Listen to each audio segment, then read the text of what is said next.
آگے دیکھتے ہیں آیت نمبر 4. یغفر لکم من ذنوبکم ویؤخرکم الی اجل مسمی ان اجل اللہ اذا جاء لا یؤخر لو کنتم تعلمون. اللہ تمہارے گناہوں سے درگزر فرمائے گا اور تمہیں ایک وقت مقرر تک باقی رکھے گا. حقیقت یہ ہے کہ اللہ کا مقرر کیا ہوا وقت جب آ جاتا ہے تو پھر ٹالا نہیں جاتا. کاش تمہیں اس کا علم ہو. یعنی یہاں مراد یہ ہے کہ اللہ تعالیٰ تمہارے گناہوں سے درگزر فرمائے گا. یعنی مراد یہ کہ اگر تم اللہ کی بات مانو گے، میری بات مانو گے، تو نمبر 1 تمہیں جو انعام ملے گا وہ یہ ملے گا کہ اللہ تمہارے گناہوں سے تمہیں معاف کر دے گا.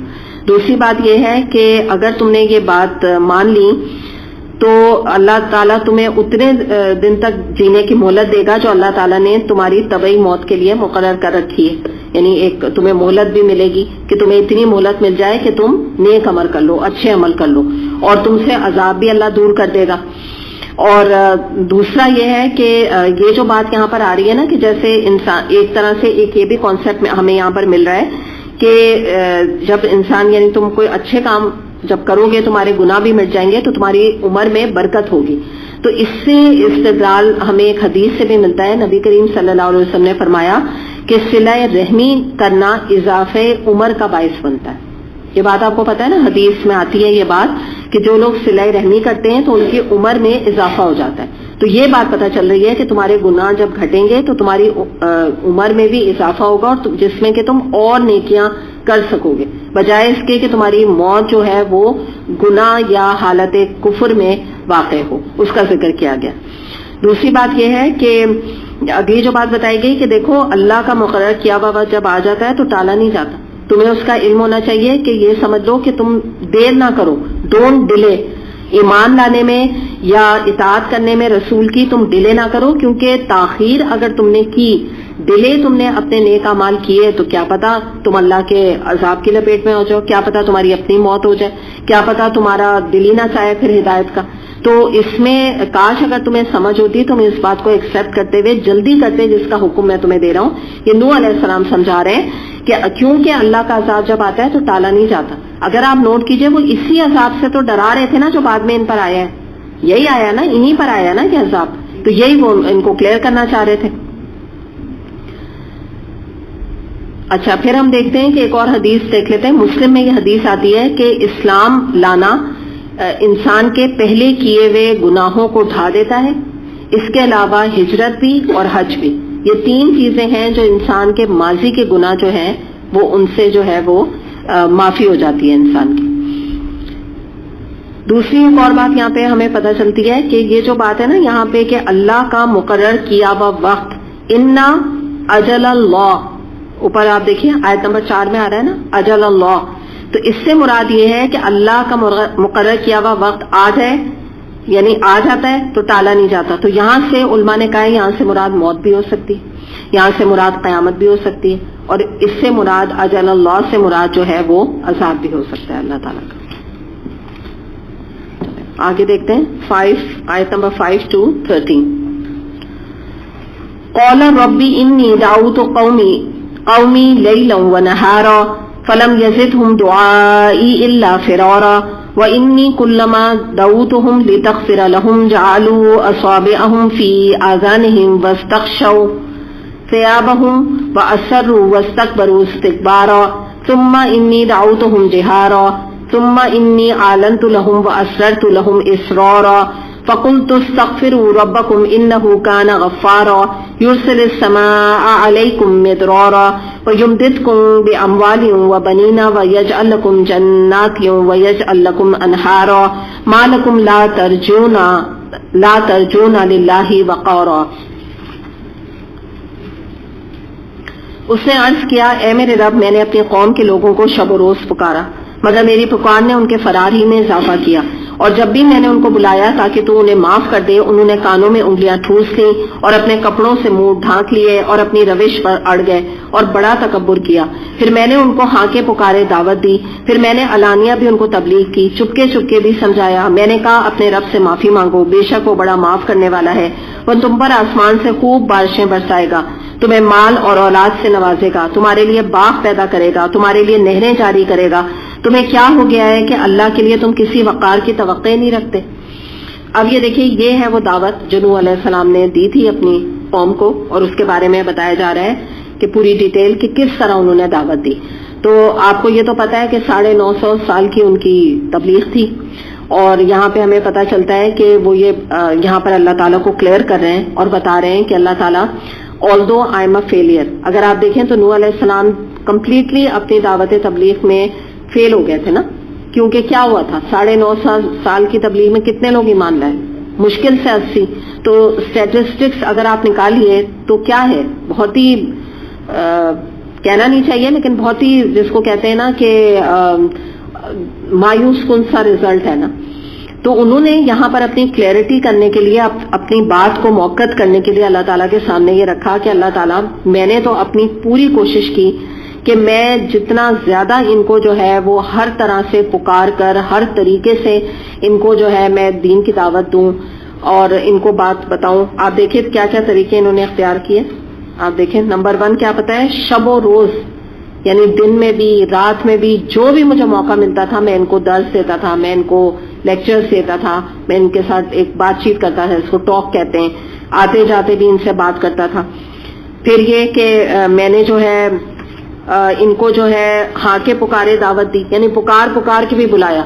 اس کے بعد میں نے ان کو علانیہ تبلیغ کی، یعنی باقاعدہ لوگوں کو اکٹھا کیا اور تبلیغ کی، جس کو دعوت کہتے ہیں نا، درس دیے. اس کے علاوہ کیا ہے، چپکے 1 to 1 بیسس پر بھی میں نے ان سے بات کی، اکیلے بلا کے، ایک بندے کو بلا کے بھی سمجھایا. یعنی ہر طرح کی جو بھی طریقہ کار تبلیغ کے ہو سکتے تھے، کوئی طریقہ ایسا نہیں ہے جو کہ نوح علیہ السلام نے نہ چھوڑا. کاؤنسلنگ جس کو کہتے ہیں نا، اکیلے میں ان کی کاؤنسلنگ بھی کی. لیکن اس کے باوجود وہ یہاں پر اللہ تعالیٰ سے شکوہ کر رہے ہیں کہ اللہ تعالیٰ میری پکار سے جتنا میں نے ان کو بلایا، یہ تو ایمان میں اور ہی دور ہوتے چلے گئے، اور ان کا حال یہ ہو گیا کہ جتنا میں بلا رہا ہوں اتنا یہ مجھ سے دور بھاگ رہے. تو یہ حقیقت یہ ہوتی ہے کہ جب کوئی قوم جو ہے وہ گمراہ ہو جاتی ہے، یا کسی قوم کے لوگوں کے دلوں پہ مہر لگ جاتی ہے، تو پھر کیا ہوتا ہے، اتنی گمراہی ان کے اندر پیدا ہو جاتی ہے کہ جتنا اللہ کی طرف بلاؤ اتنا وہ دور بھاگتے ہیں. نفرت میں اور بیزاری میں ان کا اضافہ ہوتا چلا جاتا ہے. یہی ان کے ساتھ بھی ہوا. آگے کہہ رہے ہیں کہ میں نے ان کو ایمان کی طرف دعوت دی اور اطاعت کی طرف دعوت دی، جو کہ باعث مغفرت ہے. ایمان لے آتے ان کی معافی ہو جاتی، اطاعت کرتے ان کی بخشش ہو جاتی. دونوں چیزوں پر انہوں نے توجہ نہیں دی، بلکہ الٹا کیا کیا کہ جب میں ان کو بلانے کے لیے ان کے پاس آتا یا درس دیتا تو یہ اپنی کانوں میں انگلیاں ڈال لیتے تاکہ یہ میری بات ہی نہ ان کے کانوں تک اترے. اور بعض دفعہ یہ اتنا مجھ سے نفرت کرنے لگے تھے کہ میرا چہرہ نہ دیکھیں تو اس کے لیے اپنے سروں پہ کپڑے ڈال، سر سے مطلب یہ کہ سر سے ڈال کے نیچے ڈال دیتے تھے کپڑے، کہ جو آنکھیں بھی ان کی بند ہو جائیں تاکہ ان کو دیکھنا ہی نہیں پڑے نوح علیہ السلام کو. اور اس سے آپ اندازہ لگا لیجئے کہ ان کے واز سے اور ان کے بیان سے کس قدر بے نیازی اور نفرت کا اظہار ہے جو یہاں پہ ہو رہا ہے.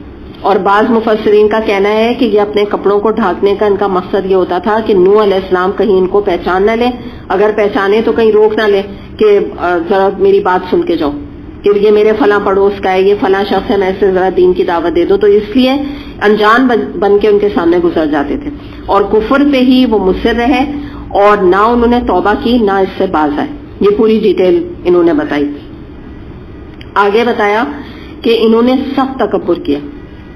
اگلی بات نوح علیہ السلام نے کی، اور اس کے بعد اللہ تعالیٰ سے وہ فرما رہے ہیں کہ اللہ تعالیٰ جو طریقہ میں اختیار کر سکتا تھا، جیسے میں نے ابھی آپ کو بات کی نا کہ اجتماعات میں، مجلسوں میں، گھروں میں فردن کاؤنسلنگ کر کے کوئی طریقہ آپ مجھے بتا دیں کہ رہ نہیں گیا جو میں نے ان کو پہنچایا، تو اب میں کروں تو کیا کروں. نہ انہوں نے اطاعت کا رستہ اپنایا، نہ ایمان لائے، نہ معافی مانگی جیسا ابھی ہم نے بات کی. تو اس کے بعد کہہ رہے ہیں کہ میں نے اس کے بعد یہ سب دیکھنے کے بعد ان کو آخری ایک بڑی امپورٹنٹ بات وہ بتائی، وہ یہ ہے کہ چلو تم جو کچھ بھی گناہ تم نے کر لی ہے نا، تم اب ایک کام کر لو، تم اپنی پچھلی گناہوں سے معافی مانگو، تم توبہ کر لو اللہ تعالیٰ کے آگے. جیسے کہ نبی کریم صلی اللہ علیہ وسلم نے فرمایا کہ ہر بیماری کی دوا ہے اور گناہوں کی دوا استغفار ہے. تو انہوں نے کہا کہ اگر تم نے توبہ کر لی تو اب یہاں پر رک کے آپ ذرا نوٹ کیجئے گا کہ نوح علیہ السلام اخروی ان کو فائدے اور نفع بتا بتا کر تو تھک گئے، انہوں نے نہیں مانا. اب یہ کیا باتیں بتا رہے ہیں، اب آپ نوٹ کیجئے، دنیاوی فائدے بتا رہے ہیں. شاید دنیاوی فائدوں سے یہ اس طرف آ جائے. تو انہوں نے کیا کہا کہ دیکھو اگر تم بس کچھ نہ کرو، چلو کچھ نہ کرو، تم معافی مانگو اللہ تعالیٰ سے. ظاہر معافی مانگیں گے تو شرک کا گناہ دھل جاتا ان کا. تو پھر کیا ہوگا، اللہ تم پہ آسمان سے بارش برسائے گا. اچھا، عرب میں بارش کا ہونا بہت بڑی نعمت تھی، بہت بڑی چیز تھی نا. اچھا پھر کیا ہوگا، تمہیں مال اولاد سے، تمہاری فصل بڑی اچھی ہو جائے گی، تمہیں مال ملے گا اس کے ذریعے سے. پھر کیا ہوگا، تمہاری اولاد ہوگی. اولاد کا بھی انہیں بڑا شوق تھا. میں نے آپ کو کل بتایا تھا نا کہ ان کے جتنے لڑکے ہوتے تھے کثرت اولاد اس کو یہ بڑا اچھا سمجھتے تھے. تمہارے لیے باغ پیدا کرے گا. اچھا وہاں پہ باغ کا تصور عرب میں وہ بھی بہت بڑی چیز تھی، بڑی انیوژل چیز تھی. اور تمہارے لیے نہریں جاری کرے گا، پانی بھی بڑا پریشیس تھا. تو دنیا کے تمام فائدے اب ان کو گنا رہے ہیں. اور اس کے بعد جب انہوں نے اس بات کو بھی اگنور کر دیا تو پھر انہوں نے کہا کہ تم لوگوں کو تو اللہ کا کوئی وقار ہی نہیں ہے، کوئی قدر ہی تمہارے دل میں اللہ کی نہیں ہے. تمہیں تو دنیا بھی دے دو، آخرت بھی دے دو، پھر بھی تم مان کے نہیں دیتے. تو یہ جو ابھی میں نے آپ کے سامنے اس کے فائدے استغفار کے بتائے ہیں، تو اس کے بارے میں علماء یہ کہتے ہیں کہ نماز استسقاء آپ کو پتہ ہے نا، جب قحط پڑ جاتا ہے کہیں پہ، پانی کی کمی ہو جاتی ہے، تو جب دعا یہ نماز پڑھی جاتی ہے تو اس میں سورہ نوح کی آیات پڑھی جاتی. اور عمر رضی اللہ عنہ کے بارے میں آتا ہے کہ ایک مرتبہ آپ نے نماز استسقاء کے لیے ممبر پہ چڑھے، یعنی پہلے تو یہ بہت پڑتا تھا نا، پانی کی کمی ہو جاتی تھی صحرا میں، تو صرف آیت استغفار یعنی سورہ نوح انہوں نے پوری نہیں پڑھی. یہاں جو ابھی میں نے آپ کے سامنے رکھی ہے نا استغفار کے فائدے، بس آپ نے اتنی استغفار کی والی آیات پڑھی اور ممبر سے اتر آئے. اور پھر تمام لوگوں کو آپ نے فرمایا کہ میں نے بارش کے ان راستوں سے طلب کیا ہے جو آسمانوں میں ہیں، جن سے بارش زمین پر اترتی ہے. ابن کثیر نے اس روایت کی، یعنی انہوں نے کہا کہ میں نے ایسی چیز اللہ تعالیٰ سے استغفار کر کے مانگ لی ہے کہ یہی جو ہے وہ بارش کی بندشوں کو اور قحط کو دور کرنے والی چیز ہے. اس کے حوالے سے ہم یہ دیکھتے ہیں حسن بصری بہت بڑے بزرگ گزرے ہیں، تو ان سے ایک واقعہ مروی ہے کہ ان کے پاس ایک شخص آیا اور اس نے آ کے قحط سالی کی شکایت کی اور کہا کہ ہمارا جو علاقہ ہے وہاں پہ قحط پڑ گیا اور پانی کی بڑی، کھانے کی بھی اور پانی کی بڑی کمی. تو انہوں نے اسے استغفار کرنے کی تلقین کی. اس کے بعد کوئی دوسرا شخص آیا، اس نے آ کے کہا کہ میرے گھر میں فقر اور فاقہ بہت ہے، میں بہت غریب ہوں، پیسہ بھی نہیں ہے اور فاقے چل رہے ہیں. انہوں نے اس کو بھی یہ نسخہ بتایا کہ تم استغفار کرو. ایک اور شخص آیا، اس نے آ کے کہا کہ میرا جو باغ ہے، میری اس سے آمدنی بڑی اچھی ہوتی تھی، وہ اچانک سے بالکل خشک ہو گیا، بالکل جل کے راکھ ہو گیا، تو میری تو سارا جو مال اور اسباب تھا اس کی وجہ سے تباہ ہو گیا. تو انہوں نے اس کو بھی فرمایا استغفار کرو. اس کے بعد ایک شخص اور آیا، اس نے آ کے ان سے کہا کہ میرے گھر اولاد نہیں ہوتی، مجھے کوئی آپ نسخہ بتا دیجئے، کوئی آیت بتا دیجئے. تو آپ نے اس سے بھی کہا کہ تم اپنے رب سے استغفار کرو. تو وہاں پہ ایک شخص بیٹھا ہوا تھا جو یہ سب آبزرو کر رہا تھا، تو اس نے کہا ان سے، حسن بصری سے، کہ آپ کے پاس لوگ مختلف نوعیت کے مسئلے لے کر آ رہے ہیں، لیکن میں یہ دیکھ رہا ہوں کہ آپ سبھی کو صرف استغفار کی تلقین کیوں کر رہے ہیں. تو اس پر انہوں نے یہ آیت تلاوت فرمائی، یہ آیت استغفار جو ابھی میں نے آپ کو بتائی ہے، اور انہوں نے کہا کہ میں نے اپنے پاس سے یہ بات نہیں کی، یہ نسخہ جو میں سب کو بتا رہا ہوں یہ اللہ نے قرآن میں بتایا ہے. تو یہ آپ بھی اپنے لیے یاد رکھ لیں.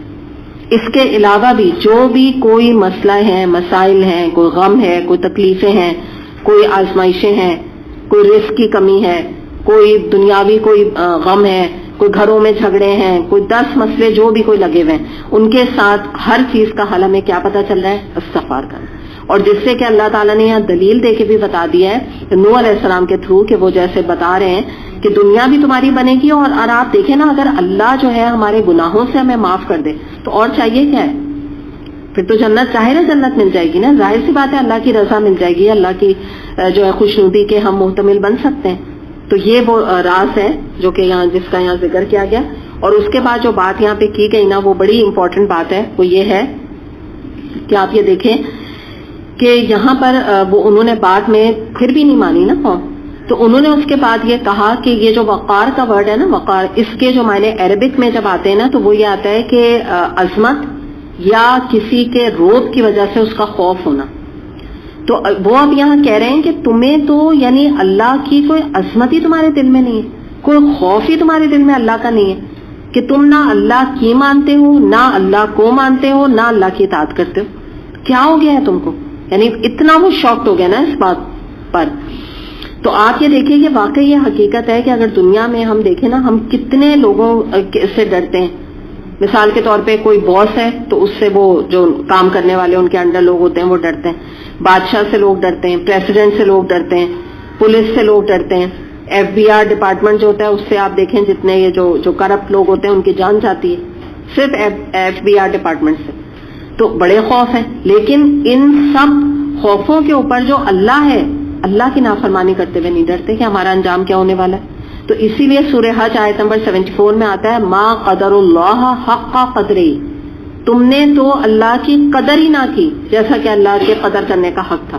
اللہ کی تو قدر یہ تھی کہ اس نے تمہیں اتنا کچھ دیا، اتنا کچھ تمہیں نوازا، تمہیں نہ زمین کا خلیفہ بنا دیا، اتنا بڑا تمہیں آنر دیا کہ تمہارے ذریعے سے دین، اللہ کی بات آگے پھیلے. لیکن تم اتنے نہ سمجھو، اتنے لا علم ہو، اتنے بے شعور ہو کہ تمہیں اپنا ورتھ بھی نہیں پتا، تمہیں اپنی اہمیت بھی نہیں پتا. انسان جب گناہ کرتا ہے نا دراصل تو وہ اپنی ورتھ جو ہے نا اس کو مٹی میں ملاتا ہے. اشرف المخلوقات ہے نا وہ جانور کی سطح پہ گر جاتا ہے، اپنی ورتھ کو بھی مٹی میں ملا دیتا ہے جو اللہ نے اس کو اتنا اونچا مقام دیا. اور اس کے بارے میں آتا ہے تفسیر میں کہ آپ یہ دیکھیں کہ نوح علیہ السلام نے یہ سب جو طریقے اختیار کیے جیسے بتا رہے ہیں، اس کے باوجود آپ کو پتا ہے جب یہ تبلیغ کیا کرتے تھے تو ان کو یہ آتا ہے روایات میں کہ ان کی قوم ان کو اتنا مارتی تھی کہ ان کو لہو لہان کر دیتی تھی، خون میں لت پت کر دیتی تھی. کتنی دفعہ ایسا ہوا کہ اتنا مارا ان کو کہ بے ہوش ہو کے گر پڑے اور وہ سمجھے کہ یہ مر گئے، ہماری جان چھوٹ گئی، وہ آگے چلے گئے. کبھی یعنی انہوں نے ترس نہیں کھایا نوح علیہ السلام سے، صرف اس بات پر کہ آپ دیکھیے کہ وہ کہہ رہے ہیں کہ تم جو ہے وہ آخرت کے نقصان سے بچ جاؤ. پھر انہوں نے ایک اور طریقہ اختیار کیا، دنیا کے فائدے بتائے، پھر بھی نہیں مانے. تو یہاں رک کے ایک اور بھی ہم یہ تبلیغ کی اسٹریٹجی دیکھ لیتے ہیں کہ دیکھیے قرآن کے ساتھ جب آپ کسی کو جوڑنے کی کوشش کریں تو آپ کو ضروری نہیں ہے کہ آپ اس کو دنیاوی فائدے بتائیں نا. یعنی قرآن اٹسیلف ایک ایسی چیز ہے کہ آپ آخرت کے فائدے، اور آپ جب قرآن کے لیے کہیں کہ آپ پڑھیں آپ کا فائدہ ہے، آپ کو بہت زیادہ بتانے کی ضرورت نہیں. لیکن کچھ لوگ، کچھ مائنڈ سیٹ دنیا میں ایسے ہوتے ہیں کہ جو کہ اگر آپ ان کو اخروی سمجھتے ہیں نا، آخرت کے فائدے بتائیں تو وہ ان کے اوپر ان کو کچھ انٹرسٹ نہیں ہوتا. تو پھر آپ کیا کریں گے؟ آپ ان کو دنیاوی فائدے بتائیں. مثال کے طور پہ کیا ہے کہ اگر آپ قرآن پڑھیں گے آپ کی کوالٹی آف لائف امپروو ہوگی، آپ کے معاملات اپنے ہسبینڈ سے، اپنے بچوں سے ریلیشن شپ اچھی ہوگی، خاندان والوں سے اچھی ہوگی، آپ کے اندر پیشنس آئے گا. الا بذکر اللہ تطمئن القلوب آیت کوٹ کر دیں، آپ کے دل کو چین ملے گا، سکون ملے گا، آپ کے معاملات، الجھے ہوئے معاملات سلجھ جائیں گے، آپ کے پیسے میں، آپ کے وقت میں برکت ہوگی، اولاد آپ کی جو ہے فرما بردار بنے گی. اس کے علاوہ یہ کہ مختلف قسم کے اور بھی جو بینیفٹس ہیں، جو ایڈوانٹیجز ہیں قرآن کے، جو آپ کو خود بھی بہت ساری چیزیں پتہ لگی ہوں گی نا. اللہ آپ کے وقت میں برکت دے گا، آپ کے کام بڑے آسان ہو جائیں گے. تو یہ سب چیزیں ان کو بتائیں. تو یہ بھی جو ہے ایک یہاں سے ہمیں تبلیغ کی اسٹریٹجی پتہ چل رہی کہ یہ بھی طریقہ ہے لوگوں کو دعوت دینے کا.